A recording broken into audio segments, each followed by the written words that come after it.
What is up, engine heads? Welcome to another episode of Iconic Engines. Today I'm talking about a really popular engine that's really popular for all the right reasons. It's the spiritual successor to Honda's legendary B16 engine. Of course, I'm talking about the Honda K20 engine. And in today's video, we will cover the K20 as well as the K24. Now, this engine is being swapped into pretty much everything. It's sort of the LS of the four cylinders, or is the LS the K20 of the V8s? Well, it doesn't really matter. The engine is really popular and it is an incredible engine, an incredible starting point for doing pretty much anything. It has amazing potential any way you look at it. And in today's video, we will talk about its history, its specs, and its tuning. It's going to be a long, but I hope a really useful and a really informative, as well as a somewhat entertaining video. Now, as you might know, Iconic Engine videos were made possible by AEM up to this point. Unfortunately, due to the current pandemic situation, AEM had to, I hope temporarily, back out from supporting Iconic Engine videos. And while that does make me sad, I refuse to deprive you of Iconic Engine videos. Unfortunately, without AEM, I won't be able to release them as often as I did. But again, I refuse to deprive you of Iconic Engines videos.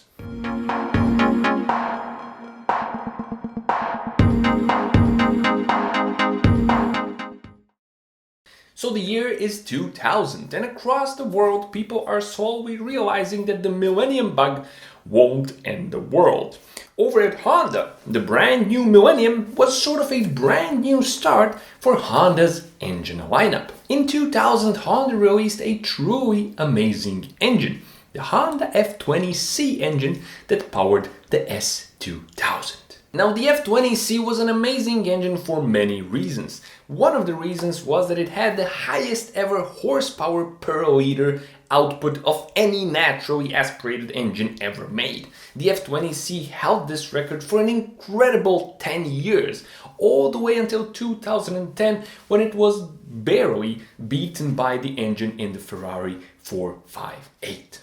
Now, the F20C was also really important because it announced and displayed many of the amazing technologies that we would soon see across Honda's engine lineup. This was confirmed just a year later with the reveal of Honda's brand new K20 engine, which shared many of the innovative technologies with the F20C. And while it was a clean slate design, mechanically totally different to the B16 engine, it was driven by the very same philosophy. Just like the B16, the K20 is a high redline, high horsepower output, rev-happy engine that's fun and also easy to drive. It's compact and lightweight, and while being all of that, it also manages to retain good fuel economy.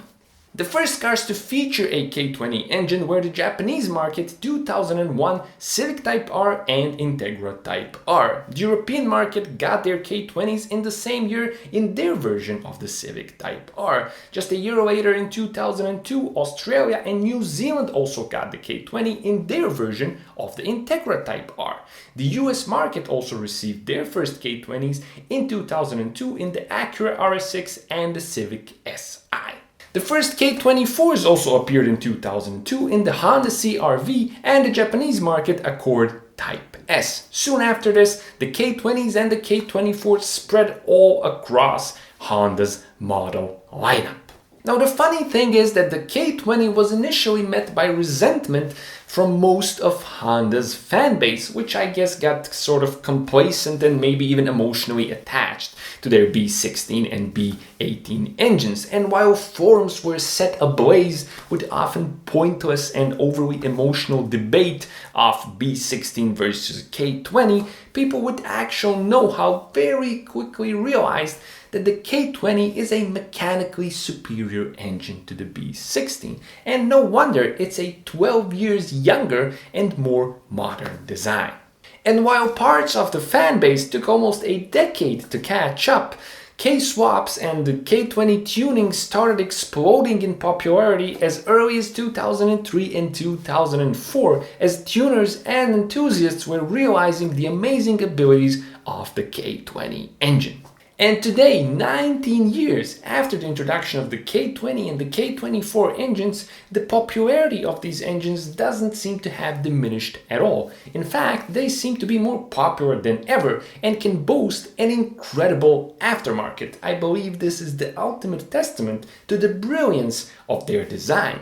Today, enthusiasts and racers are creating ever more impressive builds and are pushing the power outputs of these engines to ever higher levels in all forms of motorsport. But not all K20 and K24 engines are made equal. As you will see in the specs section of this video, you could even call the K20 and K24 modular engines. And while there aren't any 3-cylinder or 6-cylinder versions of the K engine, the differences between the different versions of the K20 and K24 are so significant that while from the outside they look like the same engine, they're in fact very different. And from an enthusiast and project car perspective, some of these engines make a great starting point, while others definitely don't. Now, something else that I definitely have to mention is also the K20 Si engine in the latest generation of the Civic Type R. And while it also has K20 in its engine code, we will not be talking about this K engine because it is radically different from the K20 we are talking about today. The K20 Si is turbocharged and directly fuel injected and has a very different design of most of its elements. And while many think this was the first directly fuel-injected Honda K20, it actually wasn't. The first K20 to be directly fuel-injected was the K20B in the Honda Stream Absolute. Now, this was a Japanese market-only car and featured the K20B engine. It was an ultra-lean burning engine focused on maximum fuel efficiency. It featured direct fuel injection, and you could almost see it as a test bed for direct fuel injection in a K engine. Now, the K20C also wasn't the first K engine to be turbocharged. That title belongs to the engine found in the 2007 Acura RDX. This car featured the K23 engine, and this was the first K to be turbocharged. The engine had a Mitsubishi turbocharger and featured what you could call prototypes of some of the amazing and advanced technological solutions that would later appear in the K20C engine. But K engines didn't just power Honda cars. The K20Z3 is an absolutely bonkers engine for an absolutely bonkers car. The K20Z3 is a supercharged K20 making 350 horsepower, and it propels the Ariel Atom 3.5R from 0 to 60 in just 2.6 seconds.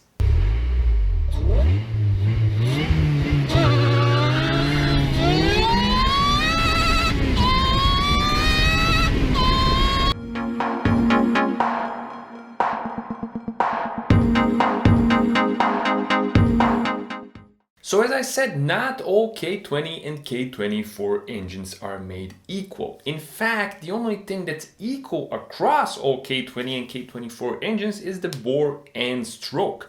The K20 is a square engine design with 86 millimeters of bore and 86 millimeters of stroke. The K24 is an undersquare design with 87 millimeters of bore and 99 millimeters of stroke. Now, pretty much everything else differs between all the different versions of the K20 and K24. And to understand and see these differences, we need to break down the K20 and K24 engine families. And essentially, they can be divided into performance and economy versions of the K20 and K24. So here we have the performance versions of the K20 and the cars they come in. And here we have the economy versions of the K20 as well as the cars they come in. And here's the performance K24s and the economy K24s. Now, the performance versions are what you want as a starting point for your project car or engine build. These are really good and you can easily build onto these versions for increased power outputs and performance. On the other hand, you do not really want to mess with the economy versions because Simply getting the economy versions to equal the performance versions is already going to require a lot of effort and time and money, and that simply doesn't make a lot of sense or logic. So definitely start out with some of the performance versions if you are interested in improving, modding, or swapping a K20 engine into something else. Now, the performance and economy versions differ from their very core. Even the crankshafts are different between the performance and economy versions. Now, both versions have a high quality forged steel crankshaft. However, the performance version crankshafts are fully counterweighted. On the other hand, the economy versions do not feature a fully counterweighted crankshaft. And a fully counterweighted crankshaft is definitely something you want if you're interested in high RPMs and high performance. The differences continue in the rest of the rotating assembly, and even the connecting rods and pistons are different between the performance and economy versions. For example, the connecting rods in the performance versions are in most cases beefier and have a higher tensile strength when compared to the economy versions. And the pistons are cast in both the performance and economy versions and feature a molybdenum coating on the piston skirts for lower friction on almost all K20 and K24 engines. However, on the performance versions, the pistons almost always feature a more aggressive dome, and this is why we have higher compression ratios across all the performance versions of the K20 and K24. Something else you'll find in the performance engine blocks, but not in the economy engine blocks, are under piston oil squirters. These are pretty useful because they do help cool the piston during engine operation. And now let's move on to the cylinder head, perhaps the area where the K20 and K24 engines shine the most. Much of the brilliance of these engines can be attributed to their amazing cylinder head design. But again, even here in the cylinder head, there are many differences between the performance and economy versions of these engines. Upon first glance, the cylinder heads may look identical, but they're really not. And once you take a more detailed approach, you are going to notice several important differences between economy and performance engines.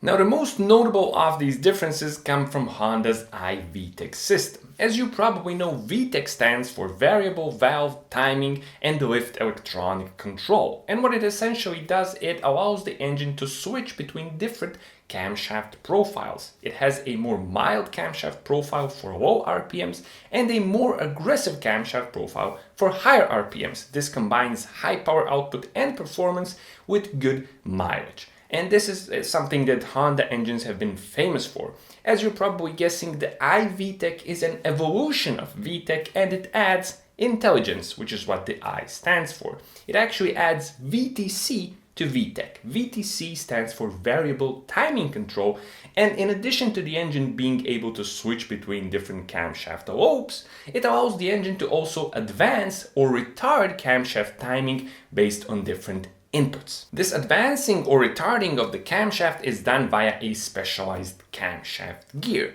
And what I just explained is the kind of iVTEC that you are going to find on the performance versions of the K20 and K24 engines. However, the economy versions feature something very different. It's called iVTEC, but it works very differently. Now, as you probably know, all K20 and K24 engines are 4-cylinder dual overhead camshaft engines. They have a total of 16 valves. 8 on the intake and 8 valves on the exhaust. That means we have 4 valves per combustion chamber, 2 intake valves and 2 exhaust valves. And what economy iVTEC does is that it opens only 1 intake valve per combustion chamber at low RPMs. The other valve is open only slightly to prevent fuel from pooling behind the valve. Fully opening only 1 intake valve at low RPMs allows the engine to run on a very conservative amount of fuel, and this of course helps fuel economy as well as emissions. In fact, all economy versions of the K20 and K24 engines have pretty low emissions and a pretty impressive fuel economy. The other thing that the only one fully opened intake valve does is that it creates a pretty unique swirl in the combustion chamber, which helps fully burn all the air-fuel mixture. And this is why, again, these engines are really good with emissions and they're very lean running engines. And while running lean is great for economy and emissions, it's really not that good for performance. However, even economy versions of the K20 and K24 have 16 valves for a reason, and at higher RPMs, both intake valves do get open. And while this does increase the amount of air and fuel coming into the engine, and it does increase performance, overall camshaft duration and camshaft lift remain unchanged, which isn't something you can see on the performance iVTEC, where both camshaft lift and camshaft duration are increased with the more aggressive camshaft lobes. The other big deal with economy iVTEC is that there's no cam phasing, there's no VCT. That means there's no advancing or retarding of camshaft timing at all. Also, economy iVTEC is only present on the intake side of the engine. There's nothing variable on the exhaust valves of these engines. But the differences in iVTEC aren't the only differences you are going to find in the cylinder heads of the performance and economy versions of the K20 and K24. In fact, the castings of the cylinder heads themselves are different. Performance versions of the K20 and K24 feature larger intake and exhaust ports, and also economy versions have this weird little groove cut into the wall between the intake valves. And while this does help them with their one intake valve opening system, it really isn't that good for performance and airflow.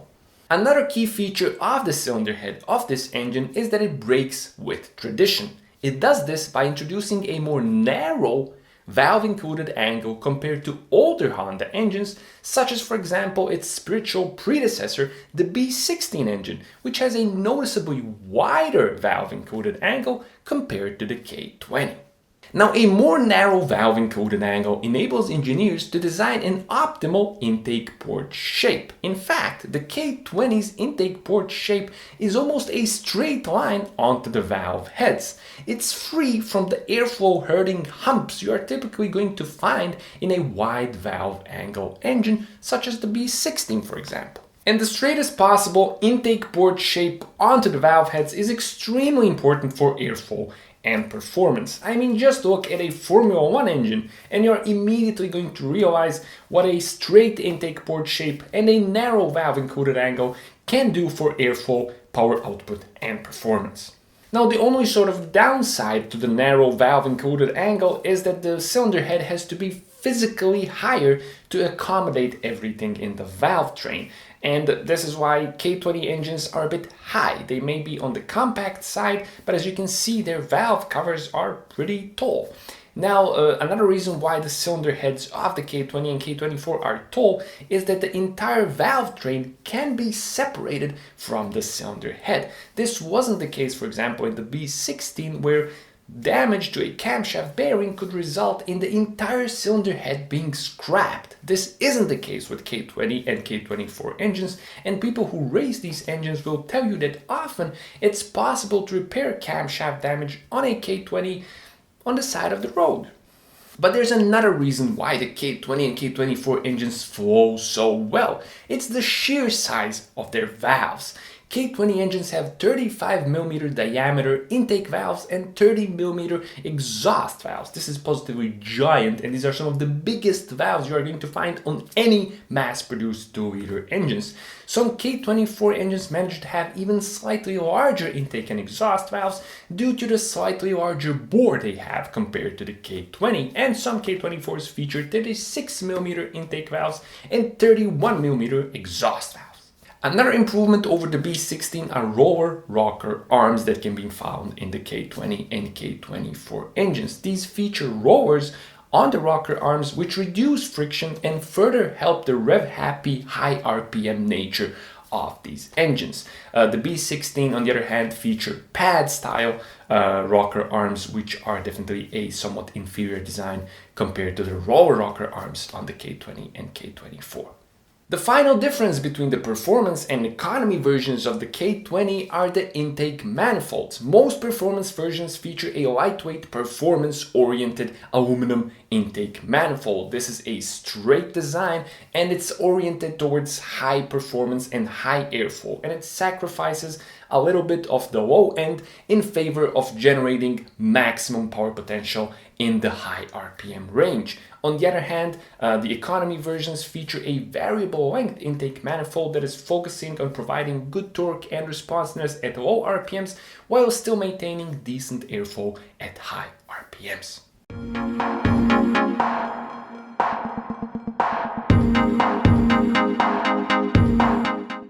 So what makes the K20 so great? Well, I'm going to compare it to an engine that's being swapped into everything just like the K20 engine, but other than that, it doesn't really have anything common with the K20, or so you might think. I'm actually talking about the GM LS engine. It's a pushrod V8, and it's totally different from the 4-cylinder dual overhead cam K20, but it does have something really important in common with the K20. The GM LS is the result of decades of research and development and experience that GM has with pushrod V8 engines. It's the result of GM not jumping the bandwagon and doing overhead cam engines like many other manufacturers across the world. It's the result of perfecting something you were doing well and taking it to a whole nother level and basically creating something that you could call perfect. The K20 is the same. It's the result of decades of R&D and experience Honda has with high revving, high performance 4-cylinder engines. It's Honda doing what it does well and taking it to the maximum. It's the culmination, the pinnacle of what Honda does really well. This resulted in an engine that has amazing airflow and performance right out of the box. But more importantly, when it comes to tuning, it resulted in a basic design that's capable of accommodating 3 times, 4 times, 5 times greater power levels than stock. And when I say basic design, I mean the things that you really can't change and modify on the engine. The basic shape of the intake port is one such thing. You can port and polish it and slightly modify it, but you cannot change the basic shape. The basic shape has to be really good for the engine to have amazing tuning potential. And the K20 and K24 most certainly have amazing tuning potential. Enthusiasts, tuners, and racing teams across the world have more than proven this. And this of course resulted that around the K20 we have this giant aftermarket. It's probably one of the best aftermarkets for any engine out there. Whatever you need, whatever kind of crazy idea you have, chances are there are parts for that already in the aftermarket. And on top of that, just like the GM LS engine, the K20 and K24 are plentiful, readily available engines. They have been produced in many different Honda models for a pretty long period of time. So you can easily buy a K20 engine, just like the GM LS. There's many of them out there you can pick up and tune, and that's critical for tuning. If an engine isn't readily available, that means tuning isn't really going to be widespread, and this is what makes the K20 and K24 really popular as well. So basically the K20 and K24 engines tick all the right boxes. They're an amazing design, they're plentiful and readily available, and they have an incredible aftermarket. And this really answers why there's such a great platform for tuning. Whatever kind of build and goal you might have, there's a really good chance that a K20 or K24 are going to be the right choice to achieving that goal. So let's dive deeper into the tuning. Let's start with what I like to call stage 0. Stage 0 is swapping a unmodified engine into a different chassis. And this has been done with the K20, let's say, around 10 million times. And people really like swapping the K20 into older, lightweight Honda chassis. And there's no wonder, because the K20 is out of the box, pretty powerful, and in an even lighter chassis than what it came in as stock, it makes for a really, really fun and really fast car. Now, there's a bit of a challenge to swapping the K20 into an older Honda chassis. And this is because the K20 abandoned the unconventional direction of rotation of the B16 engine, which is present in many older Honda chassis. Direction of rotation was changed on the K20 to a more conventional one in order to enable faster catalytic converter heat up times, and this of course improved emissions. On the K20, the exhaust manifold is located towards the back of the vehicle, while on the B16 the exhaust manifold is directed towards the front of the vehicle. And while this does present a bit of a challenge when doing the swap, again, as I said, the swap has been done millions of times, so there's more documentation and guides and tutorials online than you could ever ask for, and the aftermarket is filled with dozens of different ready-made swap kits from many different companies, so you can actually swap a K20 into an older Honda chassis even if you don't have a lot of experience working on cars. So what about swapping the K20 into a rear-wheel drive chassis? Well, in its stock form, the K20 is a transversely mounted engine, so swapping it into a chassis where the original engine is longitudinally mounted isn't something to do if you have very little experience working on cars. But again, if you want to do it, again, the aftermarket is ready to help because there are transmission adapter plates and adapter bell housings and a bunch of other stuff in the aftermarket for doing K-swaps on many popular rear-wheel drive chassis. Now, before we start with stage 1 of tuning the K20 and K24, there's actually something you could call stage 0.5, and that's because you can improve the performance of a K20 and K24 by using nothing but stock OEM parts, so zero aftermarket bolt-ons. An example of this are the intake manifolds.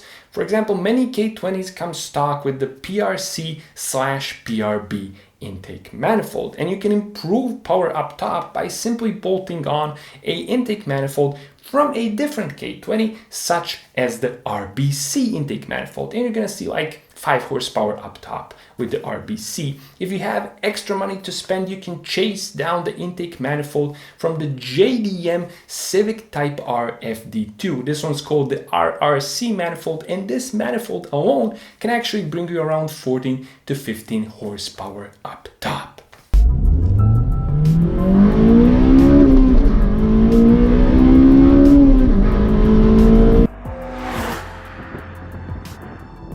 Something else that works in favor of stage 0.5 is the existence of the K24 engine. Now, the K24, with its increased block deck height as well as significantly larger stroke, allows you to essentially create K20/K24 Frankenstein engines, which are basically higher performance stroked K20 engines made from nothing but OEM parts. Now, in fact, the K24 isn't just useful for stage 0.5, but in all levels of tuning. Now let's start with the actual stage 1, aftermarket bolt-ons. Now, even though the K20 is a pretty modern engine, it actually responds really well to basic bolt-ons, and the aftermarket has quite a number of really good ones. So with nothing but basic stuff like an aftermarket intake manifold, an exhaust manifold, and a free-flowing exhaust, you can gain as much as 30 horsepower. Now, if you want to stay naturally aspirated, the K20 is capable of reaching 300 naturally aspirated stallions with relative ease. And while it isn't going to be very cheap or very simple, it's still a lot easier doing this with a K20 than with most other naturally aspirated 2-liter engines. And to get to 300 naturally aspirated horsepower, you're of course going to need to introduce some standalone engine management, different camshafts, an upgraded valve train, some pretty serious porting and polishing, increased compression, and a bunch of other stuff. But the end result is going to be a really fun, really enjoyable, naturally aspirated engine that's going to happily scream well beyond 8,000 RPM.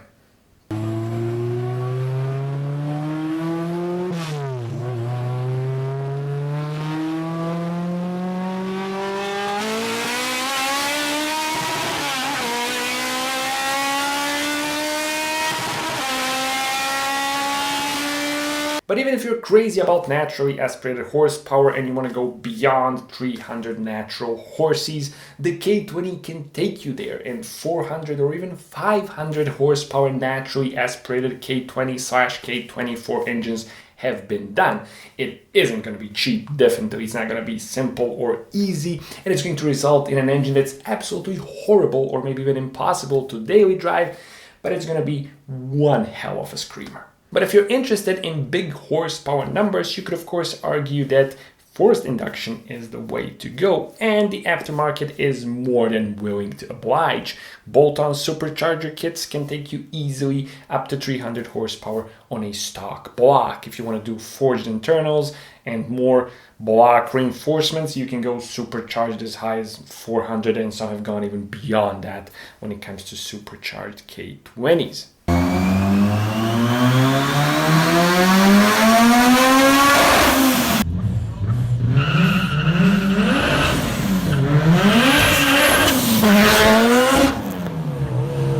The answer to giant horsepower appetites is of course turbocharging, and the ever-present question, what's the safe power for a stock block when it comes to turbocharging the K20? Well, the safe power level, assuming the engine is healthy and assuming your tuning is spot on, is around 300 wheel horsepower. However, many people have pushed a stock block beyond that. How safe is that, and whether it's on borrowed time, it's anybody's guess. If you're willing to install some forged pistons, you can go well beyond 300 wheel horsepower. And if you're willing to further reinforce the block with some block guards and different sleeves and upgraded fasteners, the K20/K24 block can take you to the stratosphere. 1000 horsepower, 1500 horsepower, and even more has been done with this engine plenty of times.